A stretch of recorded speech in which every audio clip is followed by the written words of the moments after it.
Assalamu alaikum viewers, welcome to our new class. Today we are going to talk about very important things in English grammar, phrase and clause. Let's begin. তো আমি already বোর্ডে phrase and close লিখে ফেলছি।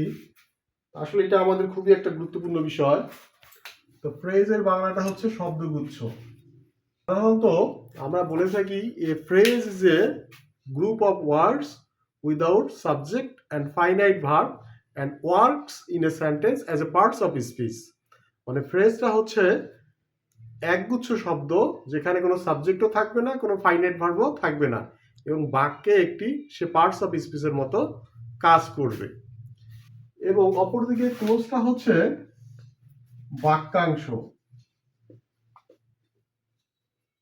তার মানে ফ্রেজটা হচ্ছে শব্দগুচ্ছ আর ক্লোজটা হচ্ছে বাক্যের একটি ক্ষুদ্রতম একটি মানে বড় বাক্যের একটি অংশ।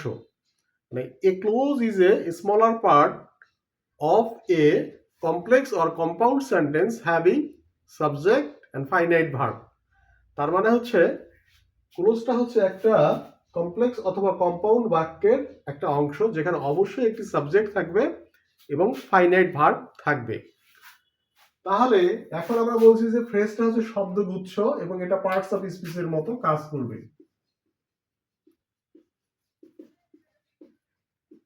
আমরা বলেছি যে ফ্রেজটা হচ্ছে এ গ্রুপ অফ ওয়ার্ডস। আসলে কখনো কখনো একটি শব্দ একটা ফ্রেজ হতে পারে, আসলে সেই সংজ্ঞাটা একটু বিতর্কিত, আমরা সেটা নিয়ে পরে কথা বলবো। তাহলে এখন আমাদেরকে মনে রাখতে হবে phrase is a group of word without subject and finite verb. তাহলে ফ্রেজ হচ্ছে একগুচ্ছ শব্দ যেখানে সাবজেক্ট এবং ফাইনাইট ভার্ব থাকবে না, আর ক্লোজ হচ্ছে বাক্যের একটি অংশ যেখানে সাবজেক্ট এবং ফাইনাইট ভার্ব একই সঙ্গে থাকবে। তাহলে এদের যে মূল গুরুর শুরু সেটা হচ্ছে পার্টস অফ স্পিচ। আমরা জানি যে পার্টস অফ স্পিচ 8 প্রকার। আসলে এই ফ্রেজ এবং ক্লোজ গুলো এই পার্টস অফ স্পিচের উপর ভিত্তি করেই হয়ে থাকে। তো এখন আমরা যদি এই পার্টস অফ স্পিচের প্রকারগুলো একটু লিখি। ওকে ভিউয়ার্স, তাহলে আমরা যে 8 প্রকার পার্টস অফ স্পিচ আমরা জানি সেটা আমরা বোর্ডে লিখে ফেলেছি। তার মানে আমরা বলছি যে এই ফ্রেজ এবং ক্লোজের যে মূল যে গুরুর শুরু সেটা হচ্ছে পার্টস অফ স্পিচ। তাহলে পার্টস অফ স্পিচ কয় প্রকার? 8 প্রকার। আসলে নাউন এবং প্রোনাউন একই জিনিস, তার মানে যেটাই নাউন সেটাই প্রোনাউন। তার মানে আসলে প্রোনাউন বলতে কোনো ফ্রেজ বা ক্লোজ নেই। তাহলে আমরা যদি প্রোনাউনকে যদি বাদ দিই তাহলে আর থাকতেছে কয় প্রকার? 7 প্রকার।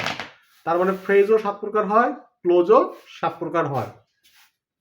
এখন noun noun noun adjective verb adverb preposition conjunction and interjection. আমরা এখান থেকে যদি আরো একটু কমিয়ে নেই তারপর আমাদের থাকলো হচ্ছে নাউন অ্যাডজেক্টিভ ভার্ব এবং অ্যাডভার্ব। আমাদের মূলত এই 4 প্রকার ফ্রেজ ক্লোজেরই খুবই দরকার।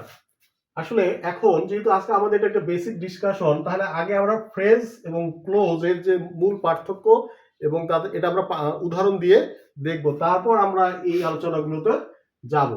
মানে সাবজেক্ট এবং ফাইনাইট ভার্ব একসঙ্গে থাকবে না, তার মানে যেটা ফ্রেজ হবে সেখানে নন ফাইনাইট ভার্ব থাকতে পারে বা থাকবে। তাহলে নন ফাইনাইট ভার্ব গুলো কি? আমরা বলেছিলাম যে ইনফিনিটিভ, পার্টিসিপল, জেরান্ড। তাহলে যেটা ফ্রেজ হবে সেখানে অবশ্যই একটা ইনফিনিটিভ, পার্টিসিপল, জেরান্ড হবে। আর ক্লোজ হতে গেলে সেখানে অবশ্যই সাবজেক্ট এবং ফাইনাইট ভার্ব একই সঙ্গে থাকবে। তাহলে আমাদেরকে মাথায় রাখতে হবে যে ফ্রেজে সাবজেক্ট এবং ফাইনাইট ভার্ব থাকবে না একই সাথে, সেখানে সাবজেক্টের পরে নন ফাইনাইট ভার্ব থাকতে পারে। কিন্তু যেটা ক্লোজ হবে সেখানে অবশ্যই সাবজেক্ট এবং ফাইনাইট ভার্ব একই সঙ্গে থাকবে। আর আমরা জানি যে নন ফাইনাইট ভার্ব গুলো হচ্ছে ইনফিনিটিভ, পার্টিসিপল এন্ড জিরান্ড। আমরা আমাদের আগের ক্লাসে যে আলোচনাটা করেছি, যারা আপনারা দেখেননি আপনারা ঘুরে আসতে পারেন। ইনফিনিটিভটা হচ্ছে টু প্লাস ভার্বের বেস ফর্ম। পার্টিসিপলটা হচ্ছে সাধারণত আইএনজি, তিনটা হয়, present participle, past participle and perfect participle. এটা সম্বন্ধে একটু আপনাদের ধারণা রাখতে হবে। আর জিরান্ড হচ্ছে পিভি প্লাস আইএনজি। তার মানে এইগুলো যদি থাকে সেটা হবে আমাদের ফ্রেজ। এখন তারপরে সেটা হচ্ছে নাউন ফ্রেজ হবে না নাউন ক্লোজ হবে সেটা হচ্ছে অন্য কথা। কিন্তু যদি এইগুলো থাকে কোনো একটা শব্দগুচ্ছের ভিতর বা একটা বাক্যাংশের ভিতর, তাহলে আমরা বুঝবো সেটা ফ্রেজ বা ক্লোজ সেটা নাউন ফ্রেজ বা নাউন ক্লোজ কিনা সেটা আমরা পরের ডিসকাশন। আর এইখানে অবশ্যই একটা সাবজেক্ট একটু ফাইনাইট ভার্ব থাকবে। তাহলে আমরা একটা উদাহরণের মাধ্যমে যদি একটু প্র্যাকটিস করি, তাহলে আমি একটি বাক্য লিখেছি, the sleeping baby looks very beautiful, মানে ঘুমন্ত শিশুটিকে সুন্দর দেখাচ্ছে। তাহলে এই বাক্যটাকে যদি আমরা একটু অ্যানালাইজ করি, এখানে যদি স্লিপিং এর নিচে টান দেই, বা এই যদি স্লিপিং বেবি আর আছে লুকস ভেরি বিউটিফুল, তাহলে আমরা বলেছি যে যেটা ফ্রেজ হবে সেটা একগুচ্ছ শব্দ হবে, সেখানে সাবজেক্ট এবং ফাইনাইট ভার্ব একই সঙ্গে থাকবে না। সেখানে সাবজেক্ট থাকলে ফাইনাইট ভার্ব থাকবে না, মানে সেখানে ফাইনাইট ভার্ব থাকার কোনো সম্ভাবনা নেই। তার মানে সেখানে অবশ্যই একটা নন ফাইনাইট ভার্ব থাকবে। তাহলে এইখানে আমরা দেখতেছি যে একটা স্লিপ, একটা ভার্ব, ঘুম, কিন্তু আমরা বলেছি যে নন ফাইনাইট ভার্বগুলো হচ্ছে আই জে পি, মানে হচ্ছে আই জে পি, মানে এখানে জিরান পার্টিসিপল। আমরা জানি যে প্রেজেন্ট পার্টিসিপলের সঙ্গেও কি হয়, আইএনজি যুক্ত হয়। আমরা জানি যে প্রেজেন্ট পার্টিসিপলের সাথেও আইএনজি যুক্ত হয়, জেরান্ডের সঙ্গেও আইএনজি যুক্ত হয়। তাহলে স্লিপ,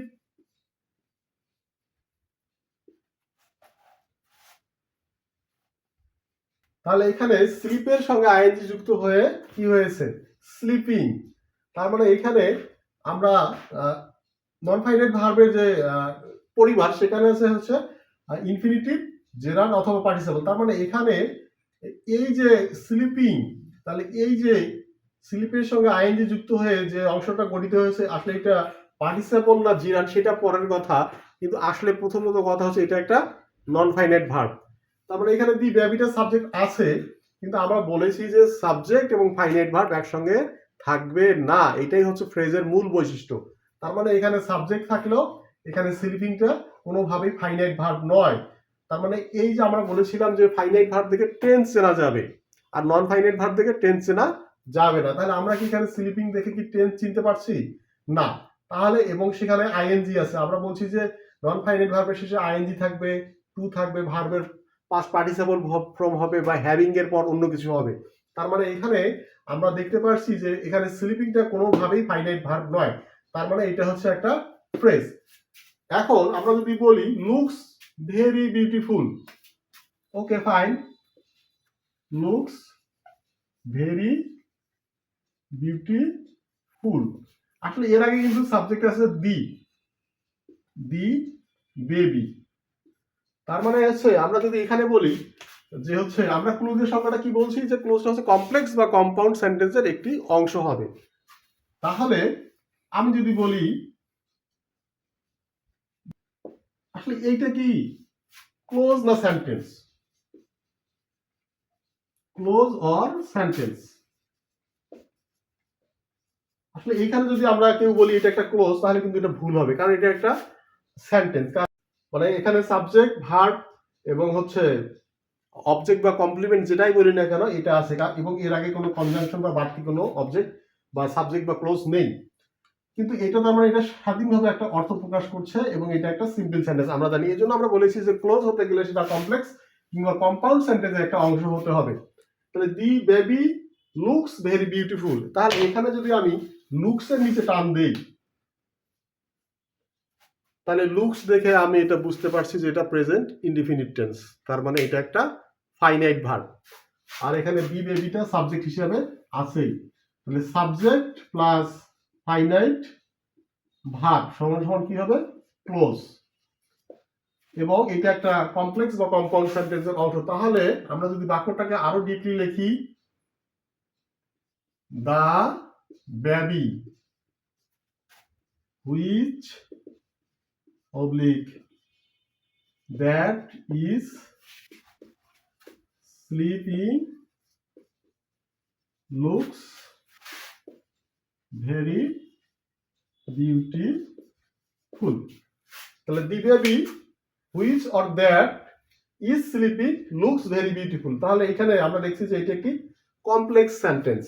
তাহলে এই কমপ্লেক্স সেন্টেন্সটাকে আমরা যদি এখন ভাঙি তাহলে দেখতে পারবো যে এখানে যে আমরা দি বেবি লুকস ভেরি বিউটিফুল এটা ওই বাক্যের একটা অংশ, যেখানে একটা সাবজেক্ট আছে এবং ফাইনাইট ভার্ব আছে, তার মানে হচ্ছে এইটা হচ্ছে একটা ক্লোজ। আর এখানে দ্য স্লিপিং বেবি, এখানে আসলে ভার্বও আছে সাবজেক্টও আছে, কিন্তু আসলে এখানে আসলে ভার্বটা এখানে নন ফাইনাইট ভার্ব, তার মানে এটা হচ্ছে একটা ফ্রেজ। এখন এটা নাউন ফ্রেজ না এটা নাউন ক্লোজ না অ্যাডজেক্টিভ না অ্যাডভার্ব সেই আলোচনা পরে। তাহলে আমরা এতটুকু বুঝতে পারলাম ডিয়ার ভিউয়ার্স যে ফ্রেজ হচ্ছে এমন একটি শব্দগুচ্ছ যেখানে এবং সাবজেক্ট এবং ফাইনাইট ভার্ব একই সঙ্গে কখনোই থাকবে না, আর ক্লোজ হচ্ছে একটি বাক্যাংশ যেখানে সাবজেক্ট এবং ফাইনাইট ভার্ব একই সঙ্গে থাকবে। আশা করি বুঝতে পারছেন। ধন্যবাদ।